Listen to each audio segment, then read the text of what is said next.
नमस्कार प्रणाम, का हाल बा। आज हम फिर एक नया खबर के साथ रोलिंग के बीच आ गए बानी। जी हाँ, हम बता रहल बानी कि आज हमने सबके चहेता कलाकार सिंगर अभिनंदन बिहारी के एक बड़ा ही मजेदार गाना आज रिलीज होके वाला बा। ठीक है, पहला बेरा पढ़ने गए तभी मास्टर से सिखाए थे।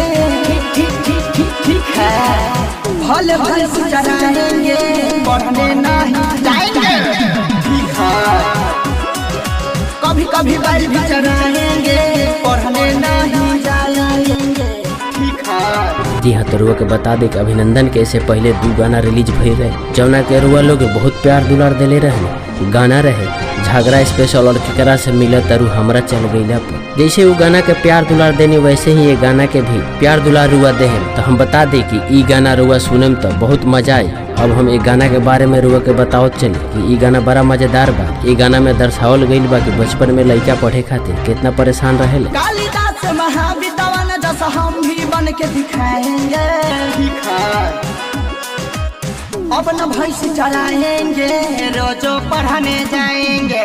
ठीक है, बाबूजी के डर से अपना भैंस चलाएंगे रोजो पढ़ने जाएंगे। लेकिन जब लड़का के पता चलेला कि पढ़ाई से का फायदा बा तो पढ़े खातिर फिर ध्यान देता। और यही पर आधारित गाना बा कि पढ़ने नहीं जाएंगे भले भैंस चराएंगे। ठीक है, गलती हो गया है समझ अब आया है, शिक्षा संस्कृति का महत्व अब उठाया है। ठीक है, सुजीत और एम के बरात रंगीला मुकुंद संग राजू धर्मेंद्र। ठीक है, रुआ के बता दी कि ये गाना के लिखले बारे एम के ब्रदर सुजीत यादव जी, जौना के रिकॉर्डिंग कैले बारे डीके दीवाना यानी कि धर्मेंद्र जी। तबरा आशा न पूर्ण विश्वास बा इनका कि हर गाना के जगह प्यार दुलार दिले बने हुए इहू गाना के दे। तो गाना के सुने और कमेंट बॉक्स में हमरा के लिख के बताएं कि गाना रोलिंग के कैसन लगा। अगर सब्सक्राइब नहीं कैले तो हमारा चैनल के सब्सक्राइब जरूर कर लें, क्योंकि हम रोज नया नया मजेदार सिंगर के गाना और एल्बम के लेके रोलिंग के बीच प्रस्तुत करें। तो भोजपुरी के तमाम खबर जाने खातिर सब्सक्राइब करिए। बिहारी के जैसा